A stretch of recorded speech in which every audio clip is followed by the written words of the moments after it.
बहनों का सिंदूर उजाड़ा था। इसलिए भारत ने आतंक के ये हेडक्वार्टर्स उजाड़ दिए।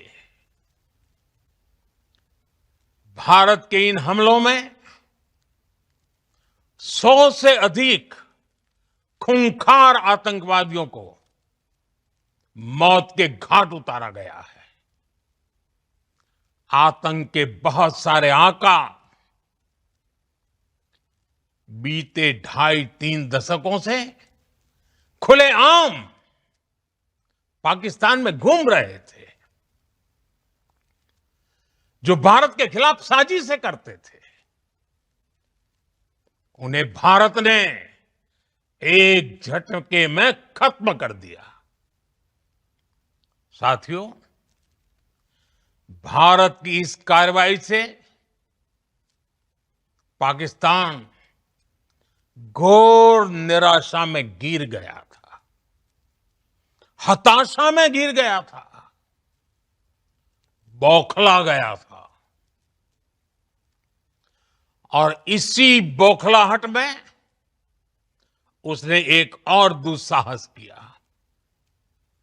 आतंक पर भारत की कार्रवाई का साथ देने के बजाय पाकिस्तान ने भारत पर ही हमला करना शुरू कर दिया। पाकिस्तान ने हमारे स्कूलों, कॉलेजों को, गुरुद्वारों को, मंदिरों को, सामान्य नागरिकों के घरों को निशाना बनाया। पाकिस्तान ने हमारे सैन्य ठिकानों को निशाना बनाया। लेकिन इसमें भी पाकिस्तान खुद बेनकाब हो गया। दुनिया ने देखा कि कैसे पाकिस्तान के ड्रोन्स, पाकिस्तान की मिसाइलें भारत के सामने तिनके की तरह बिखर गई। भारत के सशक्त एयर डिफेंस सिस्टम ने उन्हें आसमान में ही नष्ट कर दिया। पाकिस्तान की तैयारी सीमा पर वार की थी, लेकिन भारत ने पाकिस्तान के सीने पर वार कर दिया। भारत के ड्रोन्स, भारत की मिसाइलों ने सटीकता के साथ हमला किया। पाकिस्तानी वायुसेना के उन एयरबेस को नुकसान पहुंचाया, जिस पर पाकिस्तान को बहुत घमंड था। भारत ने पहले 3 दिनों में ही पाकिस्तान को इतना तबाह कर दिया, जिसका उसे अंदाजा भी नहीं था। इसलिए भारत की आक्रामक कार्रवाई के बाद पाकिस्तान बचने के रास्ते खोजने लगा। पाकिस्तान दुनिया भर में तनाव कम करने के लिए गुहार लगा रहा था। और बुरी तरह पीटने के बाद इसी मजबूरी में 10 मई की दोपहर को पाकिस्तानी सेना ने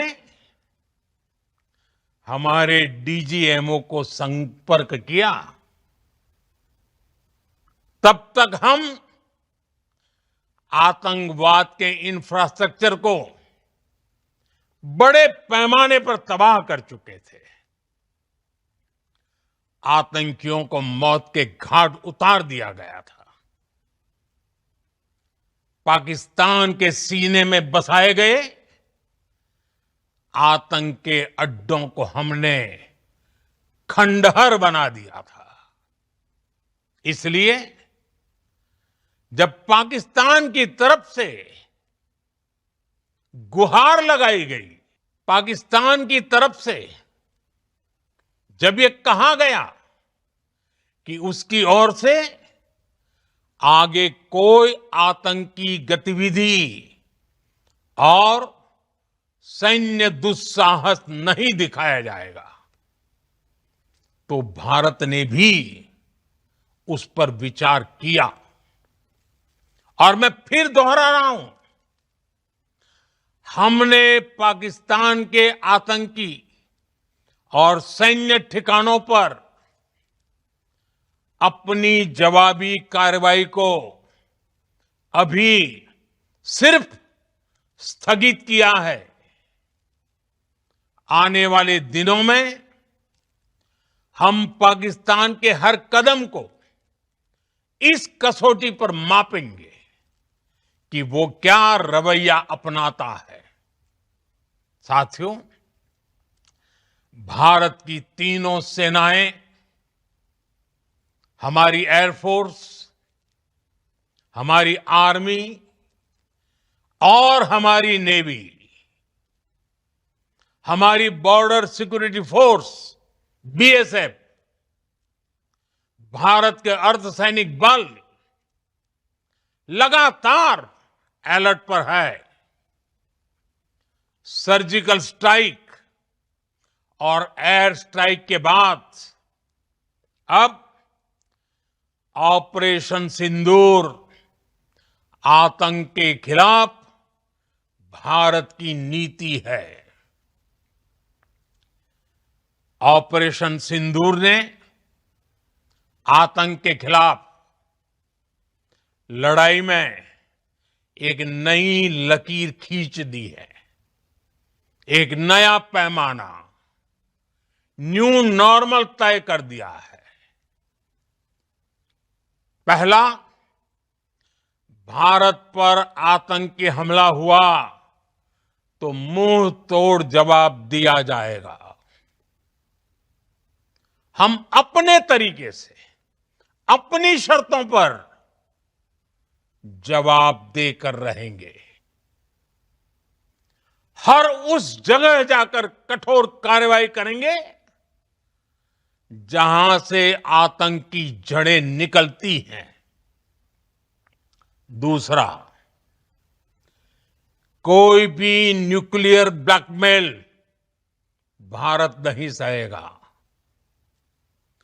न्यूक्लियर ब्लैकमेल की आड़ में पनप रहे आतंकी ठिकानों पर भारत सटीक और निर्णायक प्रहार करेगा। तीसरा, हम आतंक की सरपरस्त सरकार और आतंक के आकाओं को अलग अलग नहीं देखेंगे। ऑपरेशन सिंदूर के दौरान दुनिया ने पाकिस्तान का वो घिनौना सच फिर देखा है, जब मारे गए आतंकियों को विदाई देने पाकिस्तानी सेना के बड़े बड़े अफसर उमड़ पड़े। स्टेट स्पॉन्सर्ड टेररिज्म का ये बहुत बड़ा सबूत है। हम भारत और अपने नागरिकों को किसी भी खतरे से बचाने के लिए लगातार निर्णायक कदम उठाते रहेंगे।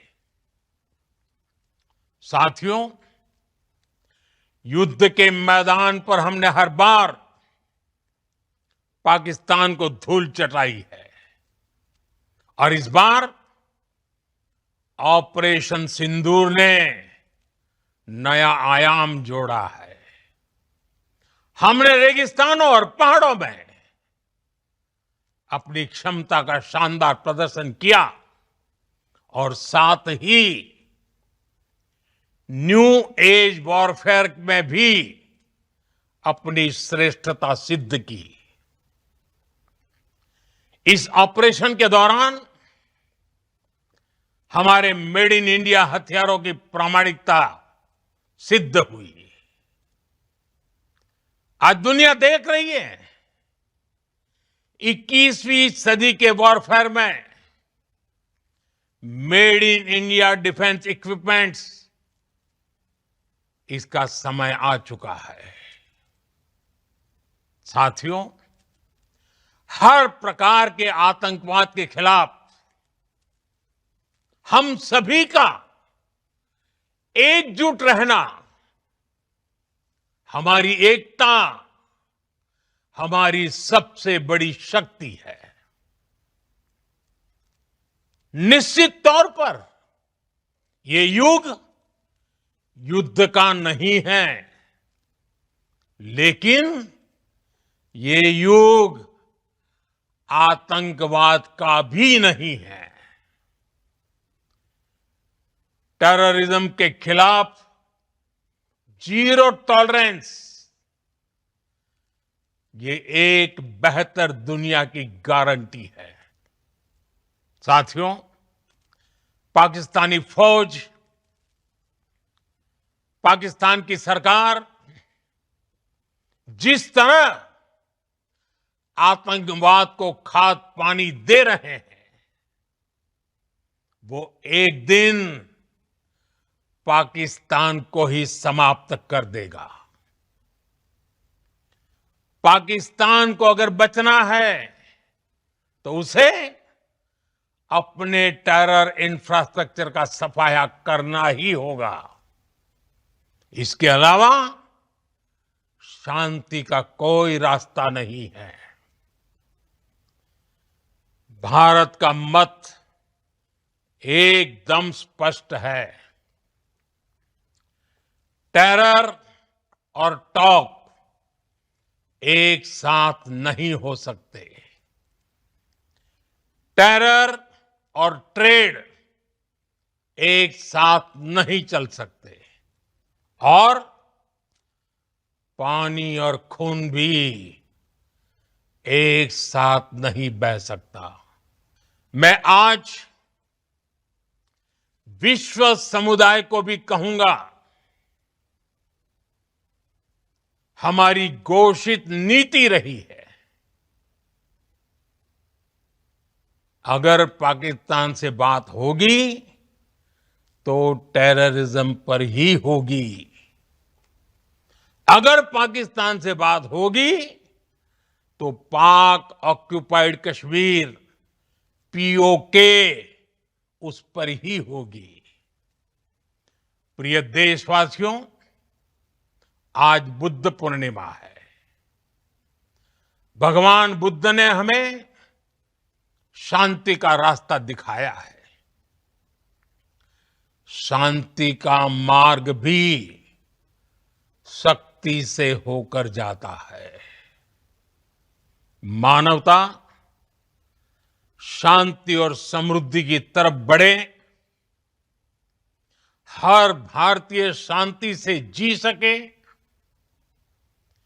विकसित भारत के सपने को पूरा कर सके, इसके लिए भारत का शक्तिशाली होना बहुत जरूरी है। और आवश्यकता पड़ने पर इस शक्ति का इस्तेमाल भी जरूरी है। और पिछले कुछ दिनों में भारत ने यही किया है। मैं एक बार फिर भारत की सेना और सशस्त्र बलों को सैल्यूट करता हूं। हम भारतवासी के हौसले, हर भारतवासी का एकजुटता का शपथ, संकल्प, मैं उसे नमन करता हूं।